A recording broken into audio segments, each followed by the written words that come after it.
Growing and scaling a business is complex. It can be very scary and lonely trying to navigate it all. It comes down to the community of trusted people you surround yourself with. Let's dive in to the Business is People podcast. Welcome back, Joe. Very excited to talk about today's topic. It's relevant to everyone. We got a chance to firsthand experience this with you and your team when you were helping us with customer-focused selling. And the question today is, how do you identify whether or not people have sales DNA?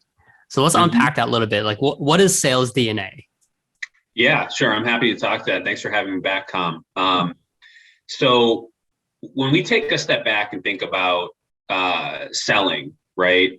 There are two things that I'd like to explore. Today, the focus is really going to be on one of those, which is sales DNA. The other is sales skills, right? Which we'll get to I think in a next installment. But when we think about selling DNA, we think about the word comfort, right? And when we talk about comfort, we really want to explore what parts of the sales process or the actual doing of the selling are comfortable for people, and then where do they need to stretch, right? So we use tools, as you know, to help our clients measure sales DNA. So the predictive index behavioral assessment gives us insights into, from a sales perspective, what comes natural and where do people need to stretch. And to give you a practical example, right? Asking tough questions. Well, asking tough questions in the comfort level with it is the byproduct of having typically higher dominance. So someone that's got more confidence in themselves, someone that's a little bolder by nature, they're more competitive and more driven. And then having also lower formality, meaning someone who's more comfortable with vague, they're more comfortable with big picture, right? They're not as concerned about every little step along the way. They're more concerned with the end goal, right? And so people that have that combination of behavioral drives and needs tend to be more physically comfortable with asking difficult questions.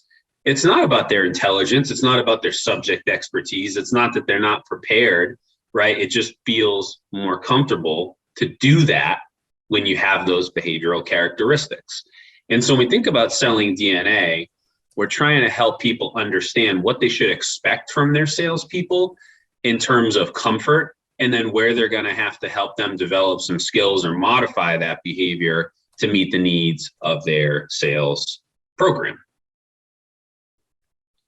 When you're talking to sales leaders or VP of sales, and they're trying to obviously support the different types of DNAs within their team, what are the most common that you're seeing that you feel? I mean, I guess when you say success, right, it's basically it's results at the end of the day, right? Sure. So what do you feel the DNAs that show success that come from a successful salesperson? Yeah, that's a great question. And it's hard to answer through the lens of every sales process and every sales model. It's got its own unique characteristics, right? But some of the common threads, especially common threads that were revealed and uncovered last year when everyone was forced into a different kind of selling environment. Number one is prospecting. And what happened last year, right, was a lot of sales leaders found out very quickly who is built to prospect and who doesn't enjoy it very much, because the buyer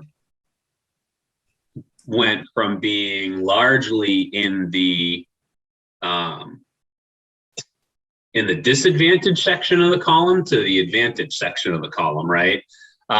Last year was all about pivoting to the changing needs of the buyer. And so people who are built to go out and attract prospects, people who are built to go out and create high volume of new meetings with new prospects, people who are built to create strong calls to action to capture the mind share of new prospects, and were physically comfortable doing that work, really thrived in terms of their ability to create new pipeline for their company. Folks who were more comfortable meeting with the same clients, right? Or who were more comfortable when lead flow came to them and they could react and respond to that really struggled last year. And that was driven by several factors, right? A less robust economy, a lot of uncertainty in the marketplace, pivoting needs and demands of the buyer. But the biggest consistent trait we are starting to see emerge in this kind of economy 2.0 in folks who are really set up for success are those who are built to prospect and those who are built to go out and create new at-bats for their company. Now, from the sales manager standpoint, that's one thing, right?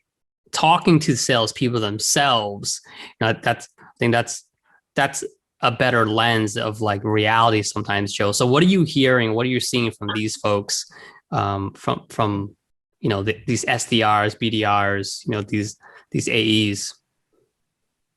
Yeah, so the ones that are more comfortable in this environment, for them, it's more about helping them hone their messaging. It's about helping them, continuing to find compelling calls to action, right? So they're not going back to the same prospecting style or the same prospecting message, right?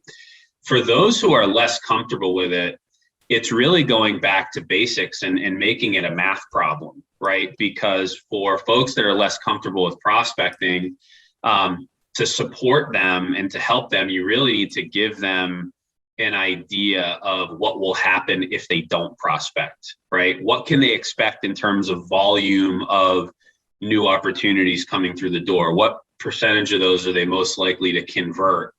And helping them plan more and get ahead of, big gaps in renewals, or looking at their pipeline and really digging in and saying, hey, you've got X number of opportunities in here. What percentage do you really think is going to close, right?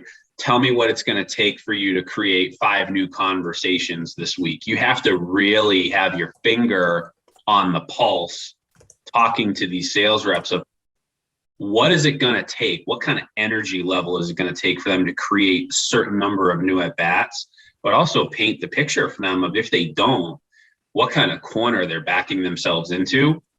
Because when they can't expect that leads to come to them, they have to get outside their comfort zone. But you can't just, scare them into submission, right? You've got to have a very thoughtful conversation with them around, okay, let's look at this from a planning perspective, right? What kind of plan do you have to have in place? That's usually a better starting point for folks who are less comfortable prospecting.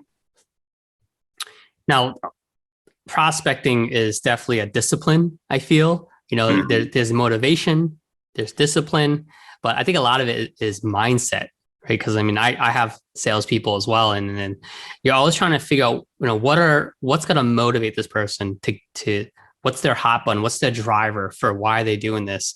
What type of mindset or tips that you can give to help salespeople be in the right mindset, Joe? Yeah, it's a reminder that sales is a contact sport, right? Sales is in so many ways about creating enough conversations with people who you can solve problems for, so that even if a much smaller number of those than you would expect convert, you're still going to be happy with the results, right, at the end of a given period of time. So the mindset has to be having your antenna constantly up for what does the front end of my pipeline look like, right? How many new conversations did I have this week with people who I can help? How many opportunities did I give myself and my organization by being proactive, right? By going out and trying to find people who I can help and get their attention, as opposed to waiting for them to come to me. To me, that's the biggest part of the mindset is looking at your activity and saying, how much of my activity, what percentage of my activity created new opportunities for us to go in and do that investigative work to figure out, right, what types of problems they're having and how we can solve them. I think every day, high performing salesperson, they have to be hungry. they got to be hungry, meaning like they're never settled, right? They want more, more and more. They have to have the like you're saying before, like you really got to be able to calculate your numbers and understand your numbers. Like how many, if you know that you're closing 10% of deals and you Right. have a goal, you can work backwards, right? So whatever your revenue goal is, you work backwards. Well, how many in the top of the funnel? If I get 100, prospects in the top of the funnel who are having conversations with me and I close 10% of those, that's 10, and you figure out what's your average sale, you figure that out. So you got to be hungry to keep filling that top of the funnel, but you can't just settle, right? It's like those that are hungry, those are high performers and higher achievers. They're just getting as much as they can, and they're going on, like you use the analogy of an athlete, that relentless all Mm-hmm. the time. I mean, Michael Jordan, right, hitting free throw shots, thousands of free throw shots when everyone else is gone. He's still there. Like Mm-hmm. that's how hungry he was to be a top performer. And I think that's the mindset that the salespeople need to have. They have to be this high performing athlete, Yeah. who's always looking to push themselves to be better. No, 100%. And hearing you talk through that, it's a great analogy. It's about putting yourself in a position where you're going to have an opportunity, and becoming really comfortable with failure and learning from failure, right? Even the best salespeople, they evolve, right? They have things that they go to. They have disciplines and habits that are always going to be in place, right? When we get into that sales skill conversation, which you and I can go really deep on, because we both have spent a lot of time in investing in the sales process. Those disciplines that people develop, right? There are certain ones that you never want to stop doing. There are others that you need to evolve. I'll give you a good example. As I have grown my business, and as folks on my team have grown our business, we've had to become much better at leveraging social media as a part of the way we prospect for new opportunities. 5 years ago, I was very comfortable using some of the rawer tools out there like email and the phone. And as my clients' buying needs have evolved, I've noticed that I've had to use other parts of social to capture their attention, even texting, right? I was so uncomfortable 3-4 years ago using text message. And now I find myself texting with my clients all the time, even clients or prospects that I'm trying to move from one stage of the sales process to another, right? We've talked about using video, like technology like Loom, right?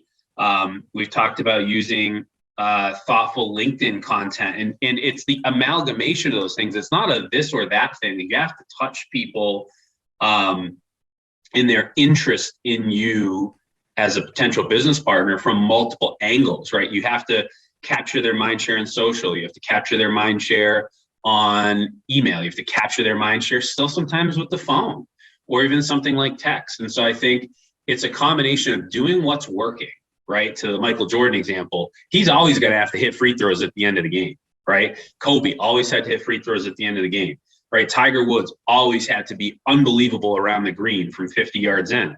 But you have to evolve the way you get to the green. You have to evolve the way you get to the line. You have to evolve the way you manage the game. And so we've had to evolve the way we've managed the journey of converting someone from a lead to a prospect, right? Which I would define as someone who doesn't know who you are to someone who's engaged with you in a thoughtful conversation about their business problems. And so I think those two things combined are what are making that sales athlete, right? That competitor really shine in a more challenging environment.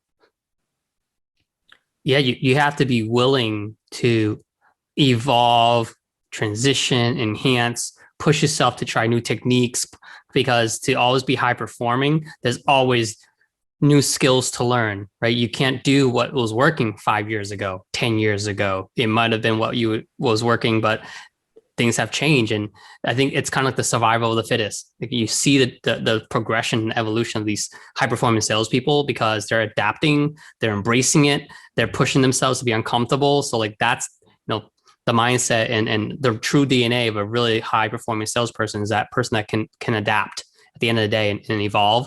And it's never going to stop. Right.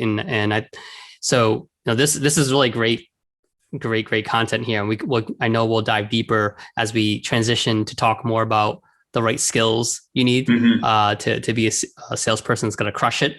So any final words here, Joe? I think we covered a lot today, but any other tidbits that you'd like to share? No, I think the last thing I'll say about kind of sales DNA is you're going to find successful salespeople that have what you would kind of on paper look at and go, well, that might be the less than optimal sales DNA, especially if you use tools like PI and you kind of take an x-ray of your current sales organization. And you want to make sure to express some gratitude toward the people who have become really successful at selling that don't have that optimal sales DNA, because that means they really are self-aware. They've become disciplined and students of selling, and they have to exert a lot of energy day to day. But if they enjoy it and they find, satisfaction in the work and they're continuing to be a top performer, you want to keep them there, right? Because they're always at risk of burnout too. So for a number of reasons, I could not possibly encourage people more to invest a little bit of time into some tools like PI, right? That will help you take a snapshot of your current sales org, because the sooner you get your finger on the pulse of the sales DNA of your organization, the more prepared you'll be for that next pivot, right? The better sales leader and sales coach you'll be. And it's obviously a big passion of mine. It's something I feel very strongly about. I've seen my clients experience so much success by just adding a little bit of data and insight into the DNA of their sales team. And it always gets them where they want to go faster. And they have a happier, more motivated, energized sales team to get there with. Yeah, the tool is unbelievable for folks who haven't got a chance to even check it out. Predictive Index, call it PI, it's always evolving. It's been unbelievable for even our own sales team and other folks who've used it too, to uncover, these gaps and then leveraging opportunities and strengths, but also strengthening those weaknesses so that you can uncover those DNAs, but also the skill sets that we'll jump in our next meeting together. Yeah, that's the other side of the coin. And I can't wait to explore that with you in our next installment, Com. Thanks so much for having me. It's a pleasure as always. Likewise. All right, we'll go out there and crush it. Thanks. We'll catch up with you guys later. All right, sounds good. If you have any questions and topics you'd like us to cover, please email me at podcast@inthinkagency.com or message me on LinkedIn. Join the community and continue the conversation with myself and our experts in the Business is People Slack workspace.